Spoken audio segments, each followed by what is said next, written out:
I don't know about you guys, but I don't know what your thoughts are for this weekend's game, but I suppose we best have a chat about it because we haven't had a discussion yet.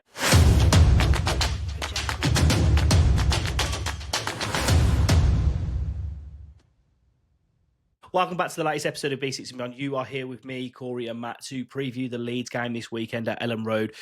Very tricky game away at Elland Road. The Leeds fans always get up for it, don't they? But we're gonna break it down on what we expect from Aston Villa this weekend. Before I do get into it, just a reminder: we do have an ongoing giveaway for either match tickets or a shirt of your choice. You could get this lovely third goalkeeper shirt. All that you need to do to qualify is hit that subscribe button. We give away that every 500 subscribers, and we are getting close to the next giveaway. So make sure to not miss out on that.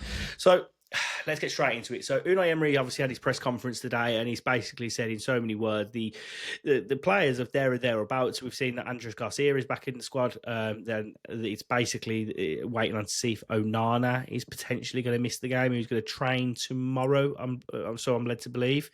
So it looks like we're going into the game pretty much with a clean bill of health, apart from Tyrone Mings, which is fantastic news because personally, I think our squad depth is insane. We saw it after the Bournemouth game with the subs that we made, like how big that was. And personally, I don't know about you, but I just think our depth and the options that we've got off the bench could be massive against a team like Leeds United. Because realistically, you look at the players that they have on their bench, and it's like chalk and cheese in comparison to the Villa. No, absolutely. I think Leeds. It's a tough place to go for whoever you are. The fans will be right behind them. But they've had 3 wins all season. The last two were against West Ham when were in that real rut, Yeah. and the other one was Wolves, who were rock bottom with 2 points. I mean, I don't care what form or what form we're going into the game in. Like we should just be turning over Leeds this weekend quite comfortably as well. Like you just said, Ben, we've got a pretty much 95% fit squad. Our second team should be able to beat these boys, but Ellen Road is a tough place to go. Yeah, you're spot on, and I think obviously, as Ben likes to make fun of me for saying, I do live in Leeds, so I know a lot of Leeds fans. Yeah, and they've all said the same thing to me. They said they're all absolutely cacking it. They do think that we're just going to roll them over. And I said to the fans, I said, listen, if we turn up the way we did against Bournemouth, there's no reason we shouldn't put 4 or 5 past them.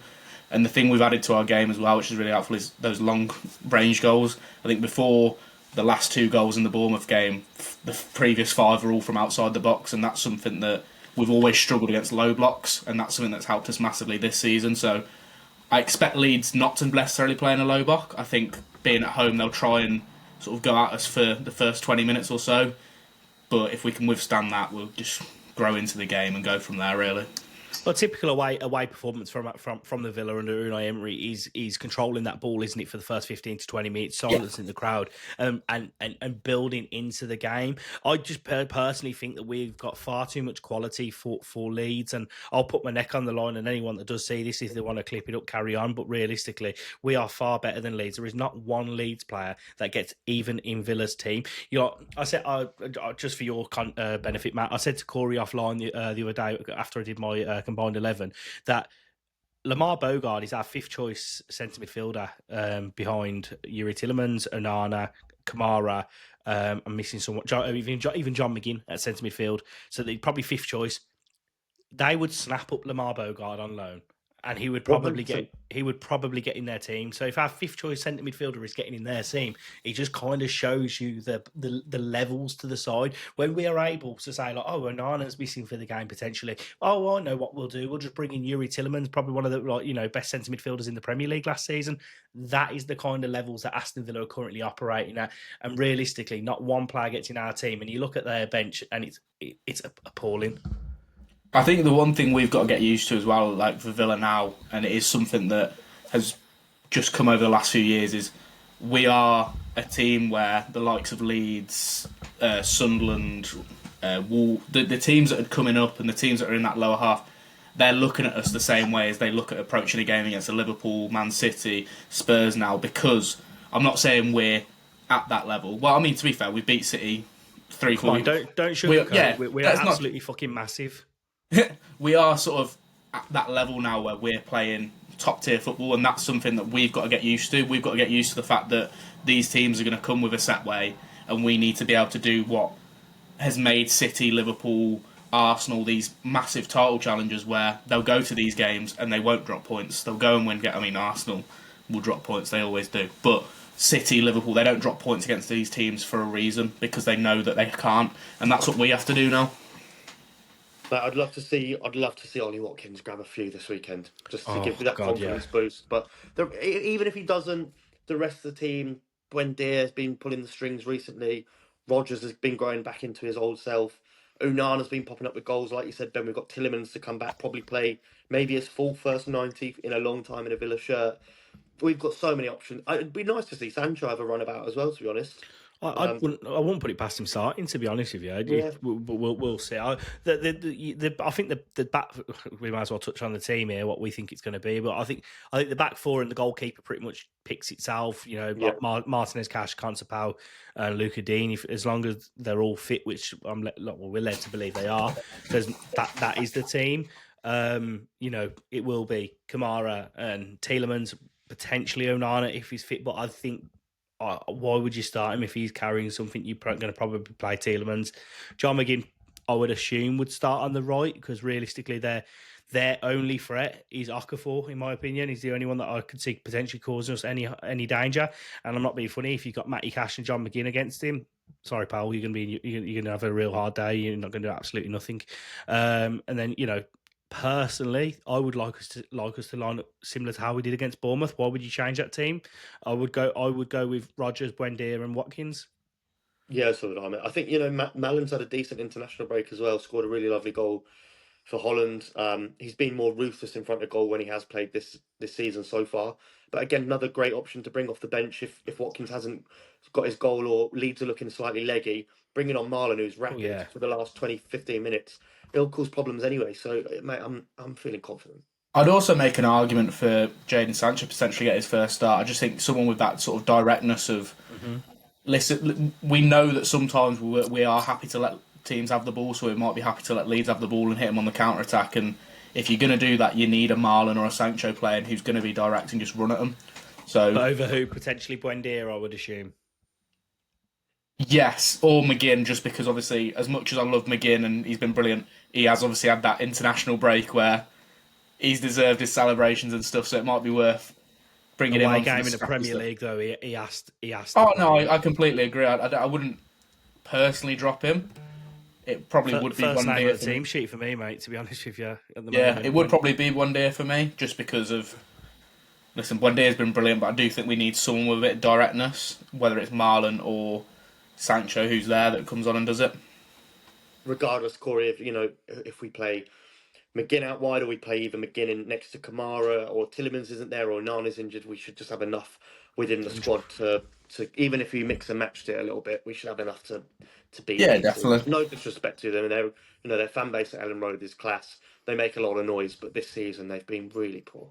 They are poor. They're not a very good outfit. They spent really in the summer recruitment. Their kind of profile that they were looking to buy was effectively big players to try and make it a physical mismatch with some teams in the Premier League, which is fine. But you need to get that balance between that and quality. And I think when they're saying don't get me wrong, I don't want to slate him too much, but Sean Longstaff has been one of their better players, and realistically, he's shit, to put it very bluntly. Newcastle let him go, mate, and replace him with Jacob Ramsey, who couldn't get in our first team. So exactly. So it's like realistically. If we don't get a win there, it is a stinking result. Realistically, Villa now need to be getting wins out of this and the Wolves game. Getting at 6 points in our next two games, it's that simple. Well, it's like I said then about us being that team now where teams are going to go and set up a certain way. We're in a position now where I won't be having anything off Villa fans. Points a good result at Elland Road. This, that. A few years ago, yes, it is. But where we are now compared to where Leeds are, like you say, this is no disrespect to Leeds, just in terms of where the teams are at the moment and where we want to be compared to what Leeds want. These are games that you have to go out and say, listen, we've got to get a win and we should settle for nothing else. I could see Leeds being in the bottom three after the Villa game. I think we'll give them a raw spanking, and I think it's Burnley have got Chelsea. Chelsea at 12:30. And I wouldn't. I can see Burnley getting a result there. Yeah, that's what I mean. I think Burnley, especially the half 12 at Turf Moor, stinks of ruining people's ACCAs before the day started. Yeah. I've actually got Burnley. I put my ACCA on before this, and I've got Burnley to win because they're still like 6-1, which personally, great odds. I think they could draw. A win's a big shout, but you think fair enough. But I don't think Chelsea will get the win for sure. And I think West Ham have got Bournemouth. I think they do. Yeah, at Bournemouth though. At Bournemouth, but I wouldn't be surprised if West Ham shit out a draw there. Don't get me wrong. Forest has got Liverpool as well. I wouldn't put it past sort of Forest to grab something at the Forest ground, isn't it? Bradley and Wirtz are injured. It's at Anfield, mate, but Bradley and Wirtz are injured. Not that Wirtz has really done anything this season, but it's just another player that's not there. And maybe Forest could get a result as well. I'll just play Cody Gakpo, Szoboszlai, and Salah in behind Decker team. I've put Gakpo into my team for this weekend actually. Anyway, back to Villa.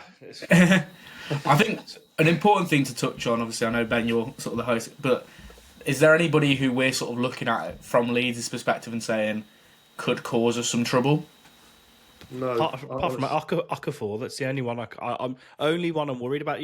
So I've got one in mind, but I will let.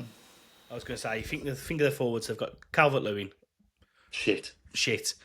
Okafor, Aronson, who's shite. Jack Harrison probably be on the bench, and then they've got they play midfield with Longstaff, Statch, who's not a bad player, and then it will either be Tanaka or I can't remember there is another centre midfielder. They play like a 3-man midfield, don't they? Like actual midfielders, Leeds do. So it's not like they play like a number 10 who's going to dictate. Oh, Ethan Ampadu, fucking Ampadu in the Premier League, Jesus Christ! There's so many strikers who have been really good strikers in the Championship and terrible in the Prem. He's the midfield equivalent of that. Like he pulls the strings in the Championship. Fair play to the lad, but like in the Prem, nah. Do you know what? I did my combined 11 and Leeds fans were saying like they should put Joe Rodon in over Pau Torres, and I nearly wanted to shoot myself, and they were saying Statch or Ampadu over Boubacar Kamara, and literally that was enough of the internet for me. I had to turn my phone off. I think the only... Go on, Matt, sorry. I was going to say, it's a polite way of telling us you don't watch football. If you think... Like Kamara, I know we've touched on this before. Kamara is the most disrespected player in the Prem. He is unbelievable. And he always pulls the strings. It's just because he doesn't get the goals or the assists because he's a DM, of course, that people don't like. He's not on everybody's radar. But he is, when Man City won the league and they had Rodri and Fernandinho. He's our answer. He is our equivalent. He's that important. And he just makes everyone else tick. He's phenomenal. I'd say he's the best 6 that I've ever seen at Villa. He's a joke. He's an absolute... For free as well. Who's your danger man then, Corey? I wouldn't say danger man as such. And it is a laughable one when I say it. But there is just something that always worries me. And he scored against us last season. And it is Calvert-Lewin. Whenever he plays against Konza and Powell, he always just seems to give him a bit of a problem with his sort of physicality. Obviously, he scored against us for Everton last season in that game when we came from 2-0 down. I know he's only got 3 goals in 10 games against us. I was just looking then. But Corey, can I just play devil's advocate there? He scored against us at Villa Park when Duran scored that screamer and we won 3-2. Yeah. If he had been a half decent striker, he would have bagged a hat trick that day. Oh, I agree. Yeah, we was terrible. We were terrible. He hit the post towards the end. He hit the bar. He obviously scored that header. But if you'd, I was going to say Haaland, then that's a terrible comparison. If Ollie Watkins would have scored a hat trick against us that day, in as a comparison, Calvert-Lewin, honestly, he couldn't hit water if he fell off a boat. Oh no, I don't disagree with that, and I think obviously playing devil's advocate to that point, it's just that thing of he always seems to find those positions, and it always seems to be like sort of giving people a nudge, that sort of thing. And if it falls to the wrong player in those positions, that's where it's sort of like okay. But like you say, listen, realistically, looking at the Leeds team, Okafor maybe. If it was Matty Cash of last year, I definitely would have been worried, but it's Matty Cash this year, hopefully, as long as it's not Garcia. Right, so you're ready for a minging stat then? So I saw this one earlier, and I think I'll give you this one because this Leeds have failed to score in each of their last 3 home games against Aston Villa. They've never gone 4 without a goal at Elland Road against an opponent. I don't know whether that's good or bad, like for us as an omen. The fact you've got the Twitter, haven't you? It would be so Villa to fuck this one. Oh, you've got the tweets ready, haven't you? Kick off at Elland Road, 2 minutes in. Dominic Calvert-Lewin gives Leeds the Back yeah. score 1-0, 3 minutes on the clock. Calvert-Lewin. Listen, obviously we can have a laugh and a joke about it. Like that's. I mean, I saw a stat actually about Villa, and it was for the games after the international break. The last 13 games after international break, we've won 11 of them, and the 2 that we haven't won, we've drawn. I like that. So we've not actually lost a game after the international break in the last 13, I think it is, or it's the last 11. Each of Leeds' last 7 Premier League wins have been against sides starting 13th or lower in the table. They've won none of their last 17 against sides in the top half since a 2-1 win at Liverpool on October 2022, who were 8th in the league at that time. That was Somerville, wasn't it? Last minute winner. Honestly, if we don't win, it's horrendous. Yeah. Aston Villa have won 9 of their last 11 Premier League games that have come the match day 9 out of 11 after an international break. We've got to, mate. We've got to. The other 2 were draws, weren't they? Have you seen Leeds' run after us as well, boys? Yeah, City, Chelsea, Liverpool, I think it is. Like, they could be in a load of bother by the middle of December. Farke has been told, hasn't he? He's got to get 3 points out of those games, otherwise he gets sacked. And the first game was Bournemouth last week. Or, not Bournemouth, sorry. Forest last week. We've lost 1 game in the last 11 Premier League away games against Leeds. Yeah. So it's all adding up to a Villa. It should be a Villa win, but we know what happens in these cases, boys. Villa flop and don't fucking turn up. But, the script is wrote, isn't it? Like I say, the thing is, we need to know now. I can only reiterate, we are one of those teams. We are a team where the lower teams are going to sit back, they're going to invite the pressure, they're just going to try and, excuse my French, but shit house a 1-0 win or something like that. That's the way that teams are going to do it, and we have to expect that now. And we need to find a way around that. Though, mate, they're not really a side to sit back, though, are they? They're not, but when Farke's job's on the line, he might think differently. I guess so. But Corey, I think even if they sat back for 90 minutes, we have ball possession and the way we can break people down, eventually we would do them. And like you said as well, Corey, we're scoring more goals from further away at the moment. So if we can't break the low block, we'll just hit one from 25 yards and see what happens. Well, I completely agree. Surely teams are going to be a bit more fearful of that. They've seen that we've scored so many from long distance now. Surely that means that teams are going to, step out, try and be a bit more in our face around the edge of the edge of the area, which will potentially open up a few more passing lanes for the likes of an Ollie Watkins, or if a Daniel Marlin's on the pitch, And I think we're going to score. We will. There's no way we do not score, and I don't think we concede more than 1. So I think the key is win the game. Yeah, I think the key is there is, like you say, if they come out and try and stop any long shots and stuff like that, hopefully we've got Tielemans there who's just going to be able to find those little intricate passes into Watkins behind, and hopefully that's something that can kickstart for Ollie Watkins, grabs a goal, and then the confidence is back in him. To be fair, it's something that we've actually not seen a lot of this season, is when we speak about Buendia's unbelievable form, and he has been brilliant, we've not actually seen a lot of those sort of like little intricate passes in behind that he's so well known for. It's been more his goal scoring this season, which is funny, really. I think Ollie Watkins is going to score this weekend. I hope so. I really do hope so, mate. I've put him in my FPL team. That's how confident I am. Okay, that means he's not going to score then. Right. Should we score predictions? I've gone 3-1. I was just about to say 3-1, Ben. I was just about to say 3-1. Yeah, I'm going to stick with 3-1 as well. Probably go 1-0 down, and then we get into the game. Conservative 2-1. Not realistic. I'm going to say. Do you know what? I'll go about 4-0.